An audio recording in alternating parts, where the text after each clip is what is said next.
అరటిపండు, మన భూమి, ఒక చిన్న పిల్లవాడు. ఈ మూడింటిలో ఉమ్మడిగా ఏముందో ఒకసారి ఆలోచించండి. వీటన్నింటిలోనూ ఉమ్మడిగా 70-75% నీరు ఉంటుంది. అంటే మన భూమి 70-75% నీటితో నిండుందన్నమాట. మరి మీకు అసలు భూమి మీద ఎంత నీరుందో తెలుసా? భూమి మీద 1.386 ఇంటూ 10⁻21 లీటర్స్ నీరు ఉంది. ఇది ఊహించలేనంత పెద్ద సంఖ్య కదా. అయితే భూమిపై ఇంత నీరున్నా కూడా మన దేశంలో సుమారు 60 కోట్ల మంది ప్రజలు నీటి కొరతతో బాధపడుతున్నారు. మరి ఇంత నీరున్నా మనకు నీటి కొరత ఎందుకు వస్తోంది? మనం నీటిని ఎలా పొదుపు చేయవచ్చు? ఈ రెండు ప్రశ్నలకు సమాధానాలు ఇప్పుడు మనం తెలుసుకుందాం. భూమిపై ఉన్న నీటిలో కేవలం 1% మాత్రమే మంచినీరు.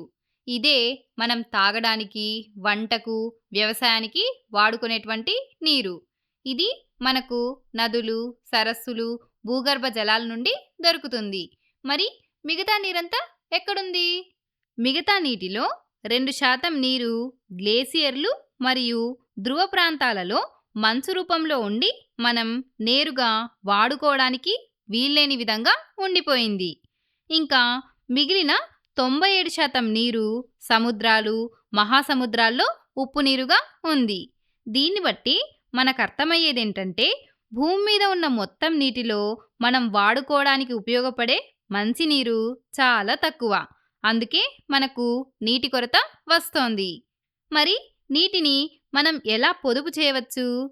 ప్రతి నీటి చుక్క ఎంతో విలువైనది. కాబట్టి నీటిని మనం ఎంతో జాగ్రత్తగా వాడుకోవాలి. ఈ చిత్రాన్ని చూడండి. ఇక్కడ నిష పళ్ళు తోముకుంటోంది. ఆమె నీటిని ఎలా పొదుపు చేయవచ్చో ఆలోచించండి. మీరనుకుంటున్న సమాధానం సరైనదే. మనకు నీరు అవసరం లేనప్పుడు ట్యాప్ని మూసివేయాలి. కాబట్టి నిష ట్యాప్ని మూసివేసి నీటిని పొదుపు చేయవచ్చు.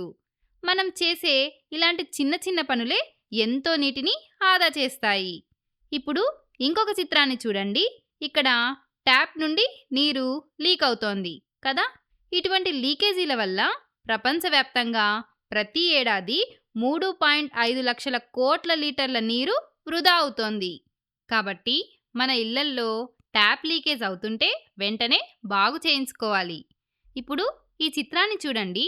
ఇది పైప్ లీకేజ్ కాదు, దీన్నే బిందు సేద్యం, డ్రిప్ ఇరిగేషన్ అని అంటారు. ఇందులో పైపులకు చిన్న చిన్న రంధ్రాలు ఉంటాయి. వీటి ద్వారా నీరు మొక్కల మొదళ్ల వద్దకు చుక్కలు చుక్కలుగా పడుతుంది. దీనివల్ల నీటితో పాటు రైతుల సమయం కూడా ఆదా అవుతుంది. ఇది పండ్లు, కూరగాయల సాగుకు చాలా మంచి పద్ధతి. చివరగా పైకప్పు, వర్షపు నీటి నిల్వ పద్ధతిని చూద్దాం. వర్షం పడినప్పుడు పైకప్పు మీద పడే నీరు వృధాగా పోకుండా, మట్టి కోతకు గురి కాకుండా ఆ నీటిని ఒక పైపు ద్వారా ట్యాంకులోకి సేకరించవచ్చు. ఇలా సేకరించిన నీటిని బట్టలు ఉతకడానికి, మొక్కలకు పోయడానికి ఉపయోగించడం ద్వారా నీటిని పొదుపు చేయవచ్చు. ఇలా మనం నీటిని తెలివిగా వాడుకొని పొదుపు చేస్తే మన భవిష్యత్ తరాలకు కొంచెమైనా సహాయం చేసిన వాళ్ళం అవుతాం.